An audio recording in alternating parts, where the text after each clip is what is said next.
Welcome to Learning the Ropes. My name, as always, is Matt. With me, as always, I'm Andrew. Cream of the crop, Tyler. Yo. That's a big jump, Tyler. The cream of the crop from Young Lion. I'm the cream of the crop. I'm the cream. I've been doing drugs this week. Tyler out here greener than goose shit and calling himself the cream of the crop. Feeling pretty good about myself this week. I'm glad you're feeling yourself. Tyler now has heat backstage. Dude, I'm gonna pretend that Tyler injured my neck. You hurt me, brother. Tyler walked out of Monday Night Raw because he didn't like the match, brother. Tyler has been suspended indefinitely. He said that me and Matt are unsafe to work with. Maybe I'm not the cream of the crop. I don't know any of it. You know what? It's fine. I don't have to because I'm the best, so they're beneath me. So I understand my references. That's how it works. All right, Tyler, I got a question. And we ask these kinds of questions all the time. This one, I feel like it's a little off from like the normal kind of ballpark. Tyler, what do you know about main events? Just like in general. Yeah, like if we say like this is the main event, what does that mean usually? Like, it's not the opener anymore. Like I went to a concert and they did the opener, and now it's the main event. So yeah, like in the context of like, or it's the food. It's like, oh, this isn't the appetizer. This is the main event. The main course. But in terms of like, because you watch a lot of MMA, would you say you dabble in the UFC? Yeah. Yeah. If a fight is called the main event of that card, it's the last fight in the card typically, or right. the last two. Right. It's usually what closes out the show is the main event. That's we're gonna have to learn a new definition of main events for professional wrestling. Specifically the WWE/F. It's not the meal, it's not the last fight in the card. So it's not either of those things. Correct. Yeah. It's not either of those things. It's good to confirm what things aren't, you know? It's basically is it a rainbow? No. In Vince McMahon's context, friend of the show, it tends to be whatever matches are like marketed are considered like main events. If it's something that they do, like that they put in advertising, they'll be like, this is a main event. And it definitely doesn't always just mean whichever one goes on last, until it does. Sometimes it does, but most of the time it doesn't. Yeah, kind of the biggest kind of the thing that this relates to the most usually is the Royal Rumble winners, because they usually get they're supposed to get the main event at WrestleMania for a world title match, and they eventually start to play real loose as to where the main event is. And how many main events there are. Yeah. WrestleMania every year can typically have anywhere between 1 and like 5 main events. And normally, you know, they'll like at WrestleMania they'll reserve that kind of title for like a bit of like a dream match, like a big, like, these are two guys we really want to see wrestle each other. And one of the biggest possible wrestling dream matches you could have, you know, the history of wrestling basically would be Hulk Hogan versus Ric Flair. Ric Flair, one of the biggest names outside of WWF until he signed. Hulk Hogan, the giant that he is. And we're not getting that match today. Oh. Nope. Yeah. That match doesn't happen. If you remember, we saw Ric Flair cost Hulk Hogan the WWF Championship against the Undertaker. The chair. Yeah, by putting a chair underneath the Tombstone Piledriver so that Hulk Hogan could break his neck. But because he's such a god of a human, he actually healed from it in 5 days. Yeah, despite what the doctors from the Mayo Clinic told him. Well, it's because he's so in tune with his body that he knows when he has a broken neck, despite what the X-rays say. Yeah. And they tease Hulk Hogan versus Ric Flair by they have a mock press conference where WWF president Jack Tunney declared Hulk Hogan the number one contender to Flair's WWF championship after Flair won it in the Royal Rumble. And they even go as far as to actually run this match on house shows. So house shows are like untelevised events and usually don't do kind of trial runs of matches, especially at this point in history, when it like, for a fact it's not recorded and it's not going to get out there. So you'll run your big marquee matches to kind of test to see what the crowd reaction to them is. So they run Hogan Flair. Yeah, it's a beta. They're beta testing the wrestling. Yeah. And especially from Vince McMahon, but also from the crowd, apparently, there was kind of just a middling response. It kind of didn't, that match seemed to not really be doing what they wanted, and so they came up with another plan. So as you remember, or hopefully you remember, at last episode of the Royal Rumble, not at last episode, two episodes ago. We two watched, episodes ago, the Royal Rumble. Did we watch Shawn Michaels last week? No, we watched Bret Hart and Roddy Piper. Yes. Put some respect on his name. Yes. I don't know. Okay. Yes. I'm sorry. I apologize to the fucking maniac from. That's who he is in Sunny. He's the maniac. Yes, he is. But 2 weeks ago, when we did the Royal Rumble, it comes down to Ric Flair and Sid as the last two in the ring, and Sid is eliminated by Hulk Hogan, and they tease a little thing, and so they decide, you know what, we're gonna do that match instead.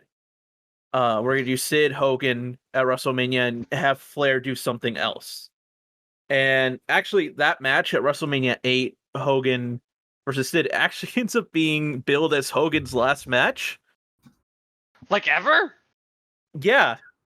Because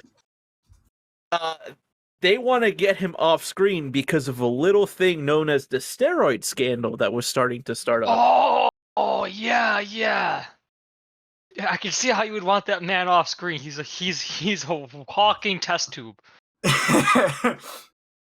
Yeah, and so they build this the WrestleMania 8 Sid versus Hogan match as Hogan's last match. He goes on hiatus because of the steroid scandal starting to emerge. But do not fret, Tyler. Mm-hmm. We do eventually get Hogan versus Flair, just not now, not today. Most recently, you know what? I'm not gonna lie. I'm actually happy it's not today because I'm not that excited for Flair versus Hogan. If I'm being honest, they're the same guy, basically. Well, as I was saying, yeah. Most recently, we actually saw Hogan face off against Flair in a tag team match where Hogan teamed with Abyss against the team of Ric Flair and the, at the time, TNA World Heavyweight Champion AJ Styles in 2010. Yeah. Also, we should mention that Ric Flair, the Nature Boy, he's actually scheduled to compete for the first time since 2011. When Sting beat him on Impact on July 31st. Or, well, he not on July 31st at Impact. You want to give that another shot? I'm going to give that 4 more shots, actually. That is 2 old men fighting. That is 2 old men fighting. But yeah, so Ric Flair is scheduled to compete for the first time since 2011 when Sting beat him on Impact. He's scheduled for July 31st of this year, having a return to the ring. His current rumored opponent at time of recording is none other than the unstoppable force, the Mega Maniac, the paragon of Pastamania. That's right, Tyler. It's time to eat your vitamins and say your prayers because Ric Flair is rumored to face the immortal, the Hulkster himself, Hollywood Hulk Hogan, in the year of our Lord 2022. Oh, two of the oldest couches you've ever seen are gonna beat the shit out of each other. I feel like I've just gone through like a teleporter to like a different dimension. I'm like, what is Andrew talking about right now? These years don't make sense with these people. I know, right? It doesn't make any sense at all. Andrew Jackson is actually going to run for president this year. It's crazy. I know, right? Yo. I thought he died a few like 100 years ago. What's going on? God, the fact that Jackson could probably win today. I don't even want to think about that. I digress. No, it's friend of the show, Jesse Ventura, is going to become president in 2024. Tyler, you had me so scared you were about to call Andrew Jackson a friend of the show. No, of course not. Jesse Ventura, friend of the show. This show is pro genocide of the First Peoples. That's Matt. Please put us back on track. Oh man. All right, to circle back to our question at the start, Tyler. Yeah. The main event? Right. WrestleMania 8, the show that we're discussing today. And last week it was also WrestleMania 8, but this is a different wrestling. Yeah. WrestleMania 8 has two main events. Just disregard how a show can have multiple main events, as we discussed. Vince McMahon has a different definition of what a main event is. Yeah.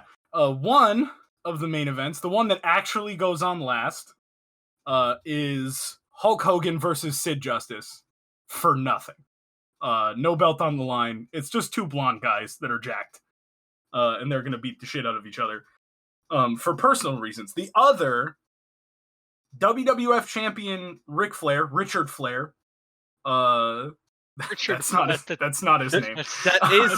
His legal wrong. name is Richard Flair. Hey, I just guessed that wildly. Is that Flair is is that real? His actual name is Richard Flair, but it's spelled differently. It's like Richard Dave Flair. Mustaine, where you're like his name is Dave. His name is Dave Mustang, but it's like spelt with an I.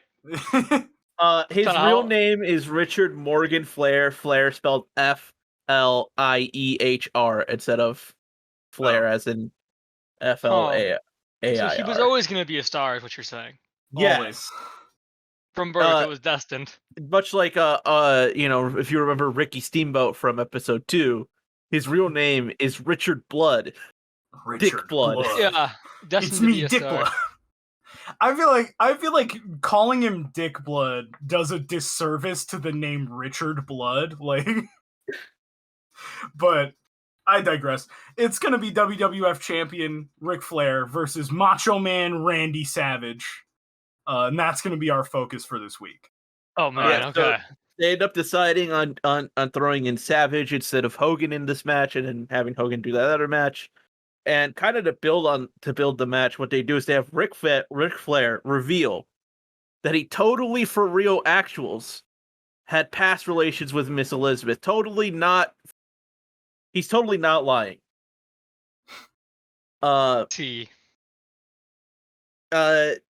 He's saying that he basically just saying that he fucked Macho's girlfriend. Also, yeah, they're back together. We kind of glossed over a lot of Macho Man.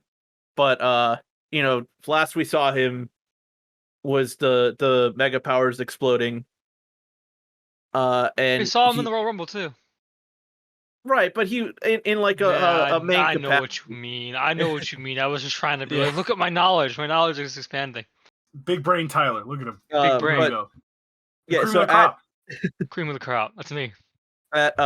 He switches managers for a while. Is managed by Sensational Sherry, and then ends up back with Elizabeth and turns face again, and so that's where we are right now. Yeah.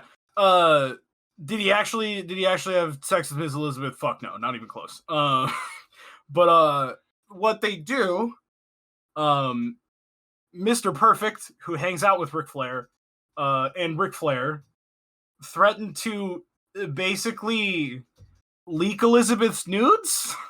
They're gonna they say that after they win the match, they plan to reveal what they keep referring to as a centerfold of Elizabeth.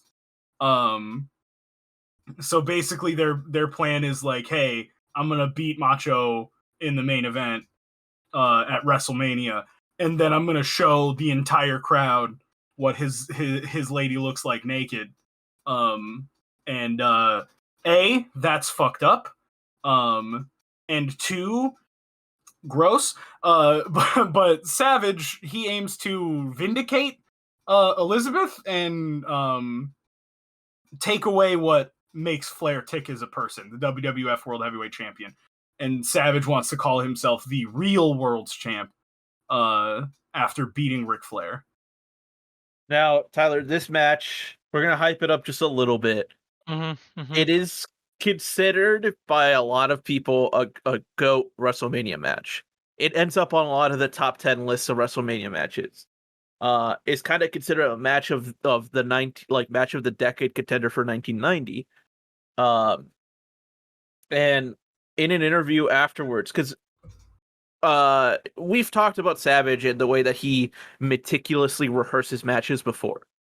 So Ric Flair talked in an interview that he and Savage practiced this match for 2 straight weeks. Apparently, Flair was supposed to have the week before WrestleMania off and be on vacation, but instead they shipped him to Florida to just keep practicing this match with Savage instead of going on vacation. Crazy. Oh. Dude, that's why they need a union. This is a lot of hype, so it'll totally deliver the hype. It'll totally deliver. Also, I can't tell if that was sarcasm or not. So. Oh yeah. Don't tell me. It's gonna deliver. And speaking of deliver, for the first time in our podcast recording history, I'm gonna take a break here to encourage the people listening, however they can. You're allowed to watch the matches yourselves. I hope you are. But yeah, I feel like we don't bring it up that like it'd be good for you as a listening experience if you found this match however you can. Wink and a nudge. Of course. What do you mean by wherever we can? It's streaming on many porn sites. Is what he meant by that. No. You can find it. No, you can find it on the WWE Network through Peacock for the great price of however much Peacock costs. Wink, wink, nudge, nudge. Dude, I'm gonna be real. I pay for Peacock, and I don't know how much it costs. However much it costs, I know that it's definitely worth it. Also with a wink, wink, and a nudge, nudge. I'm lying. Anyway. You totally can't just look up free wrestling and be able to find streaming sites that give you matches for free. You know, it'd be really funny that we're doing this bit about like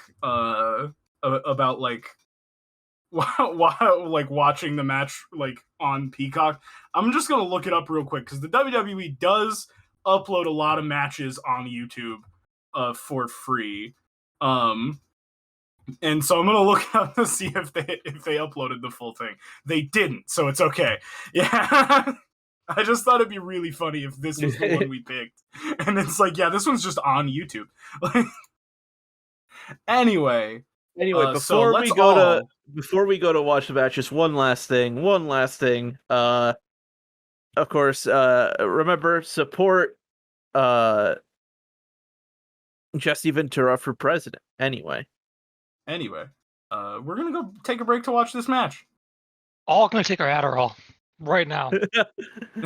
We all forgot to take it because we were so hyped for this match. Hell yeah! And we're off. Oh yeah, we're back. Oh yeah. Fuck Ric Flair, guys. Fuck Ric Flair. All the way. Anti-Ric Flair, anti-Hulk Hogan. Now that this is your first like proper Ric Flair match. We did the Royal Rumble match is so much better now because I'm like, oh, I would like happily watch him get pounded on like that again for an hour. It's so much better of a fight now where I'm like, oh, he just got his ass kicked for like an hour, and watching this makes that fight so much better. And that was his thing. That was the whole point of it. Is he was this piece of shit that went around town, little prick. And he would get beat the fuck up by the local hero, and then find a way to last minute win and get everyone to just boo him. He is probably the best wrestling heel. Like, he's certainly the mold for it. Yeah, he's a scumbag. Yeah, I hate him. I want to see him get his ass kicked again. It's fun. I'm watching him just get beat up. Yeah, it's like if you just take the Ric Flair character, it's so good. It's such a good character. Once you find out that he is the character, it's just him. It's not a character. It's like little shit. It kind of devalues it a little bit because you learn about Ric Flair as a person and all the shit he's done, and it kind of but you can, if you separate the art from the artist, that whole thing, and just look at it as just the character, it's a phenomenal character. Yeah, I think it's one of those. It's like this is a good comparison. It's like Jared Leto, where like he's an asshole hiding behind the excuse of kayfabe, where in kayfabe he's an asshole because he's Ric Flair and he's styling, profiling, stealing everybody's girl, and doing all that kind of thing. And he wrestled through the time where like people actually believed wrestling was real, and so wrestlers were kind of expected to be in character when they were out in public. And so Ric Flair would just do all the stuff that he talked about. And we'll get into some of the like heavier allegations another time. There's a story called The Plane Ride from Hell. Oh no, there's allegations. That's not good. Yeah. It's not good. He the main thing that I know that he's alleged to have done would be he apparently, on, like I said, The Plane Ride from Hell, cornered a flight attendant with his dick out, and was like the Elon Musk, like showing it off. Like I've read like conflicting reports about whether or not there was like physical contact involved, or if it was just like whether it was assault or harassment effectively. And so I'm not going to try and make a distinction or comment on that at this time. We're not going to talk about that. Like, we're not going to go deep into that at all right now. We don't have lawyers. We can't afford lawyers. So yeah. That's the main reason why. There are some interesting implications coming out of this match, though, or some interesting events that happened after this match. So Flair and Savage kind of keep up this feud afterwards for a while. Like into the summer, they have a few more matches. I actually don't, off the top of my head, remember the outcome of those matches, but the kind of important thing that happened. So when when we did the Mega Powers and kind of did that whole arc, we kind of touched on a quote from Macho Man. My favorite Macho Man quote. Andrew, do you remember the quote? Yeah, so it was Macho Man talking about I forget who he was giving the advice to. But he gave a piece of advice to another wrestler. And slightly paraphrasing, I know parts of it are accurate, and so I don't know the exact wording. So paraphrasing, he said, "Never do an angle with your wife. I did an angle with my wife. I ain't got no wife no more." And so after this match,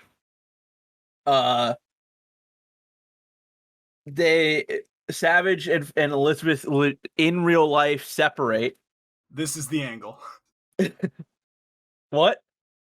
Yeah, this is the angle. This is the angle. Don't do an angle. He did an angle with his wife. He ain't got no wife no more. Yeah, they separate. This ends up being they separate because of like personal reasons, or because of like WWE pressure, or what? It's unclear.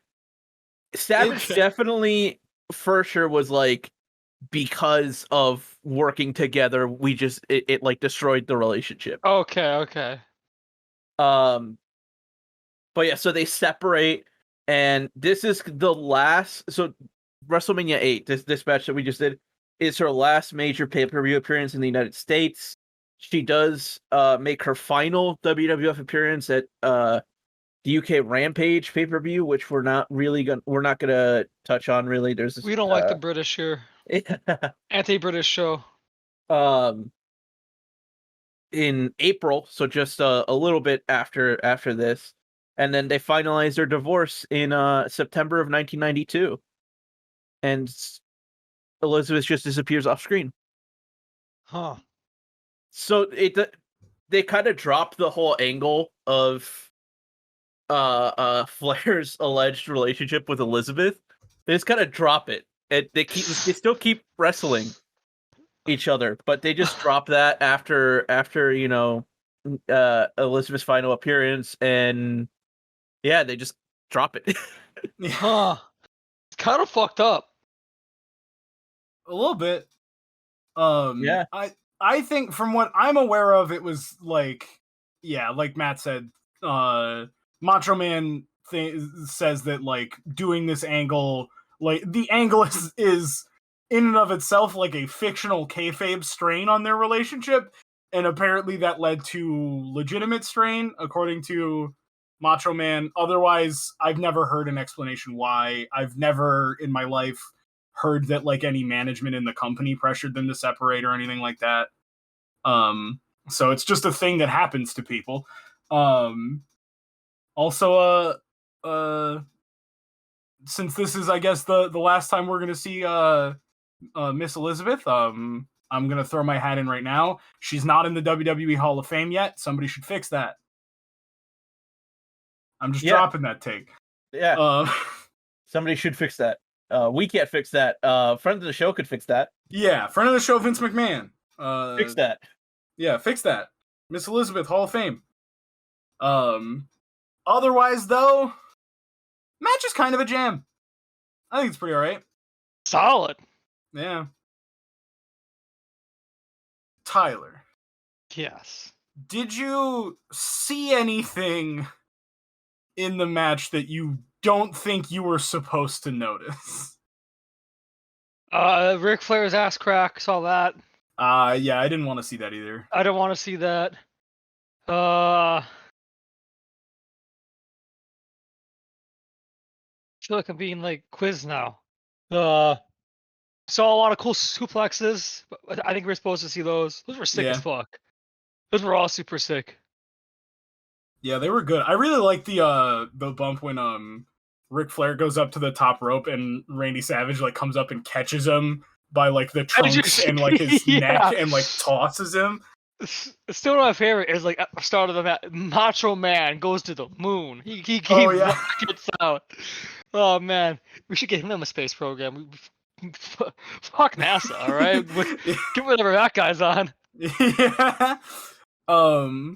But yeah, I asked for a specific purpose. This is our second week in a row where a match has featured blood. Oh, okay, yeah. And there's a bit of a backstage story behind that. Were we not supposed to see blood? No. Well, we were, or technically not, but it was planned that way, I assume. Because at the time, the WWF had like a no blading policy, which is I think we explained it last week, but I don't remember, where a wrestler will take a little razor blade that they normally keep somewhere in like their wrist tape or in like the waistband of their trunks or something, and they'll put like a cut in their forehead so that they'll start bleeding. Bret Hart did it in last week's match. After Roddy Piper punched him in the face. Yeah. And Ric Flair did it after Macho Man jumped from like the top rope to outside the ring where Ric Flair was and hit him with an axe handle kind of into the barricade. And the eagle-eyed viewer can just watch Ric Flair blade. Oh, really? Yeah. And since that was not a thing that people were supposed to be doing at the time, Ric Flair was actually fined I think I don't remember the amount of money. It was a few $1,000s. I think it was somewhere to the tune of $5,000. For blading. While because you couldn't quite see Bret Hart do it, you know when he did, but you didn't see it. So Bret Hart's was ruled as accidental blood, whereas Ric Flair, you could actually see him cut his forehead, and so he was fined for that. Yeah, they just did it to Bret or to fucking Flair because they just don't like him. Like, I mean, screw it, he's getting the fine, whatever. Can you blame him? Yeah.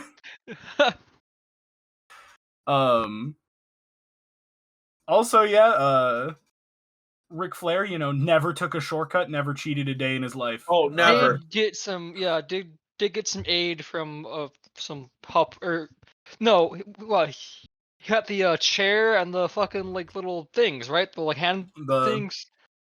They're not knuckle brass dusters, knuckles, right? No, yeah, they weren't. They were white. I feel probably foam or ceramic, right? Right. What I assume is they were actually like foam. But he just hit some with real brass knuckles in the middle of. Holy crap! Yeah. No, they're foam. That's what I think. They just use like real brass knuckles now, right? Like, I mean, how Regal, do you do that? William Regal became famous for using brass knucks, and they were real brass knucks. Yeah. Was he just killing people? No, it's the punches aren't real. Like, yeah, but still, it's like it's a brass. It's still like you just miss. Why? Just don't hit them. I guess that makes sense. That makes sense. But why would you not want to hit them? I don't understand. Explain yourselves. Yeah, you either stop short of hitting them, or you kind of punch past them so the camera can't quite see it. Or you do. I remember hearing this about Ric Flair specifically. The way that I feel like I've said this before, but the way that like Ric Flair practiced wrestling punches would be like in the hotel rooms he'd be staying in. He would hang like a bit of string from like the shower curtain rod, and he would throw punches at it so that he could feel like making contact with the string with his hand, but the string itself wouldn't even move. And so it's all about like you make contact without any real impact. Right, like, when you're being taught to punch, you are taught to punch past them. Like, the finishing point of your fist shouldn't be their face. It should be... Yeah, it's wherever neck's gonna be after you hit them. Yeah. And so the idea is if you punch with the intention of, like, the finishing point of my punch is where their face is at, you minimize just how much... And then also in wrestling, you normally don't throw a closed fist punch. What that means is your hand's loose. So it has a little bit of give. A little bit of give. So like your like middle knuckles will hit first, and then before like the rest of your fist comes in, if that makes sense. If you kind of just loosen up a punch, Tyler, throw like a jab, I would never do such a thing. You would never do such a thing, but yeah. I would never do such a thing, no. Tyler's in there throwing potatoes. Yeah, I'm throwing actual hands. Yeah. Throwing soup bones, like The Undertaker, best pure striker. We were talking about something before this. Blading. Oh yeah. I think did we conclude that? We did. We covered it. Yeah. We were talking about cheating and then into the brass knucks, and that's what we're punching. Oh yeah. Because he never, what was the quote?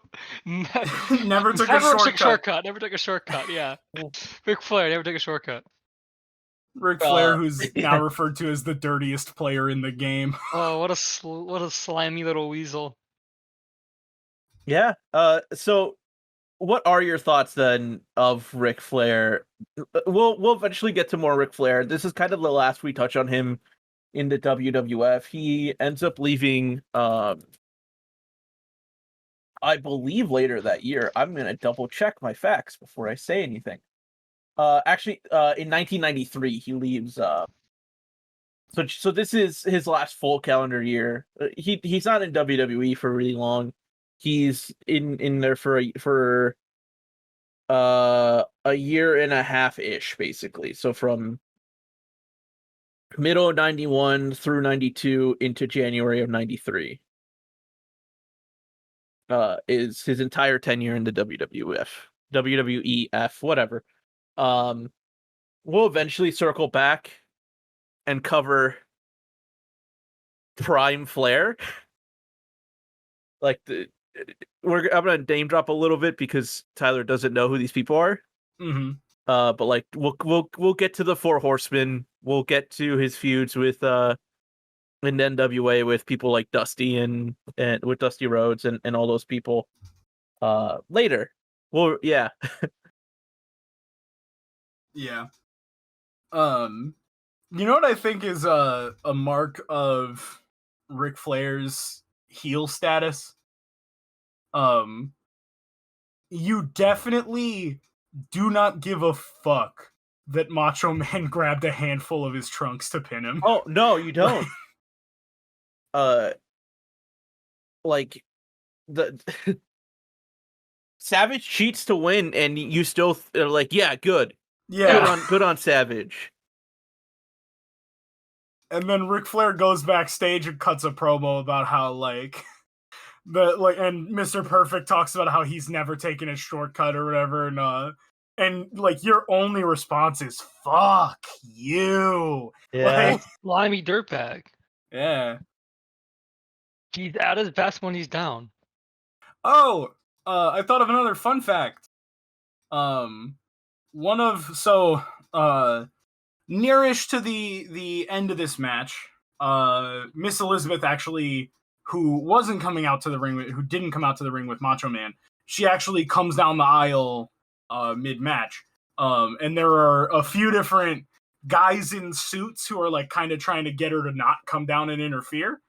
One of those guys making one of his first ever on-screen appearances is Shane McMahon, son of Vince, the demon seed of Vincent Kennedy McMahon, the best professional wrestler in the world. Wait, does he actually wrestle? Yeah, and we will get to it. There's some legitimately really great Shane O'Mac matches, and then there's also the rest of the Shane O'Mac matches. Yeah, there's one match that I think we will for sure cover of Shane McMahon's. I don't know about the rest. Do you know which match I'm talking about? If you're not talking about King of the Ring, I'm talking about King of the Ring. Okay.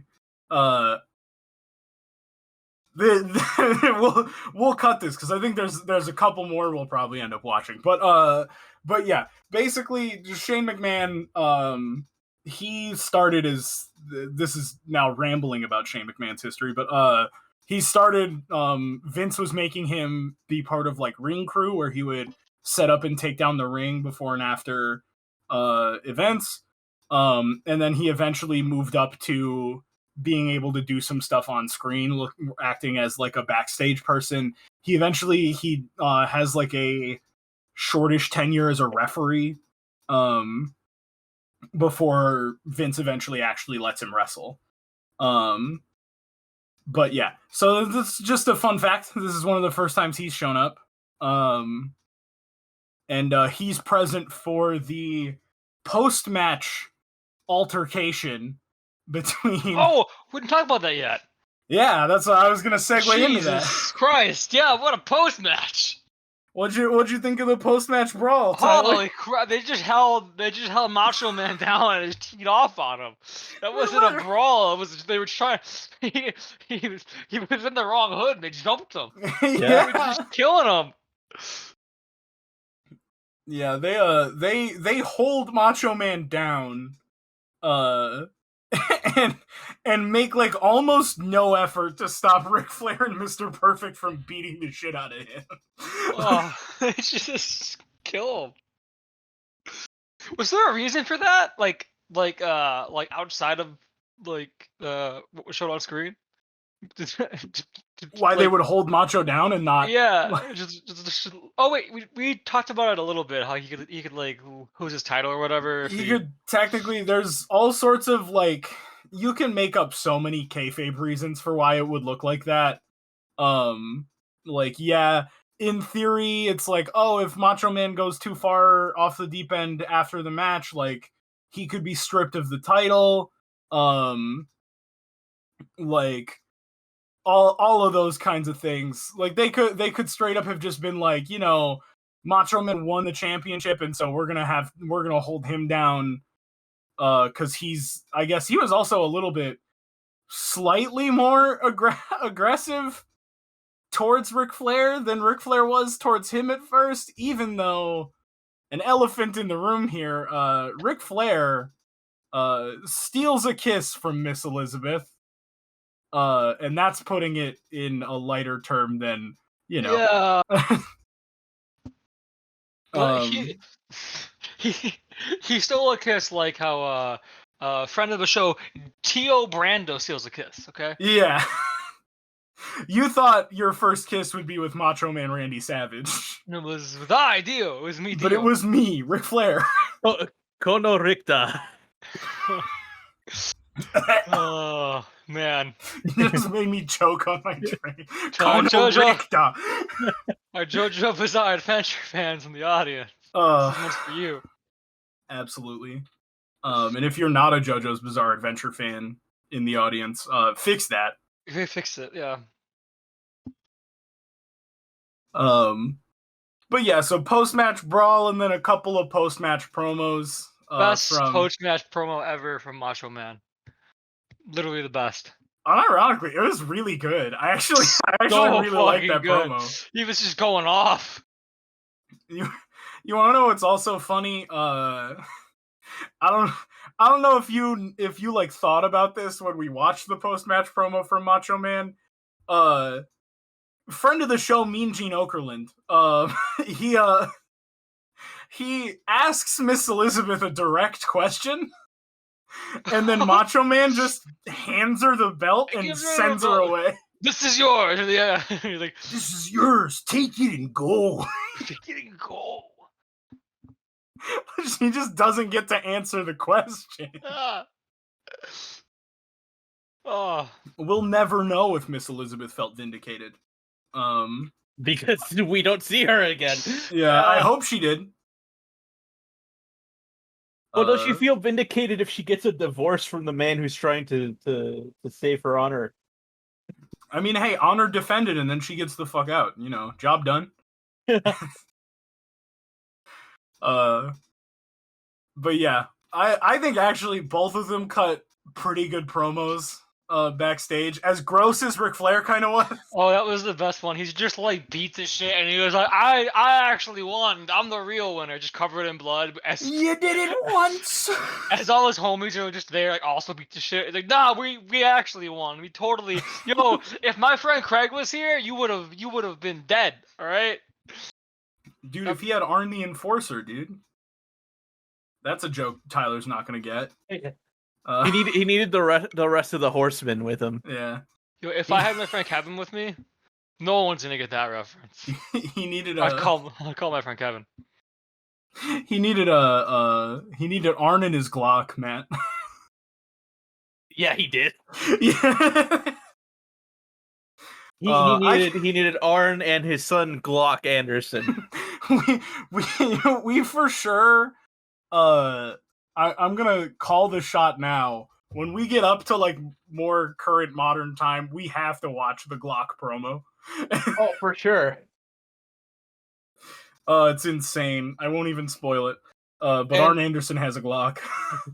And with that, let's go to ratings. Let's go to the segment of the show where we rate the match using Big Dave's 5-star scale. Now, Mr. Andrew, yes, Mr. Andrew Catridge. Yeah. What did you think? Whew, it's a bit of a jam. I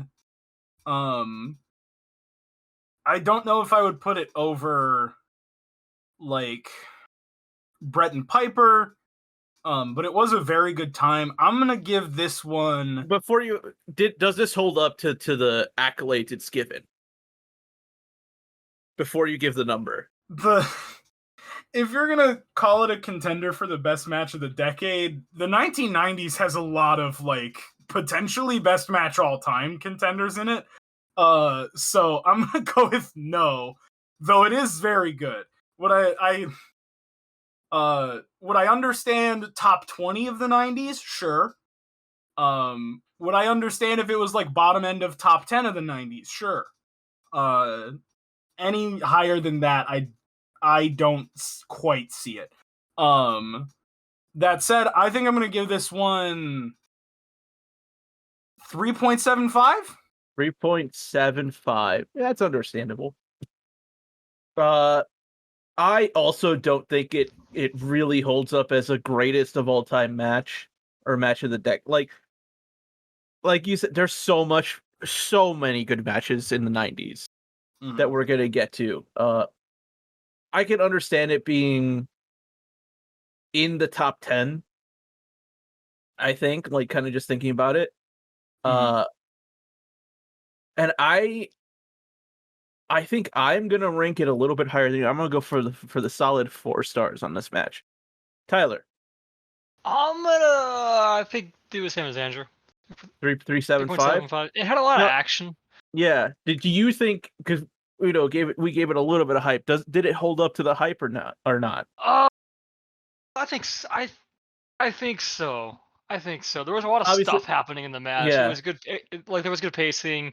It was a good story. It was like not a super complicated story, I feel like, but it was good.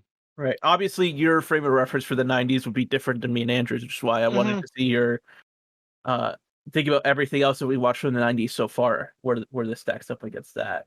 One of the better ones. Yeah. I don't like Hogan stuff, so it's above that. Despite what I may have given old Hogan matches. This is you didn't have context yet. Exactly. Yeah. And with that, what did Big Dave think? Oh, right. That part of it. Yeah. Yeah, Matt, you can't forget Big Dave, friend of the show, Dave Meltzer, Wrestling Observer newsletter. Friend of the show, Dave Meltzer rates this match at 4.25. That is a whole half a star over what he rates Piper Hart from earlier in the show. I definitely think Piper Hart was better than this. But they were close, in my opinion. Anyways, with that, does anyone have any last second things they want to say right now? 1 in 4 people is a dumb son of a bitch. That's the Iron Sheik words of wisdom. And with those words of wisdom, we sign off. See y'all next week.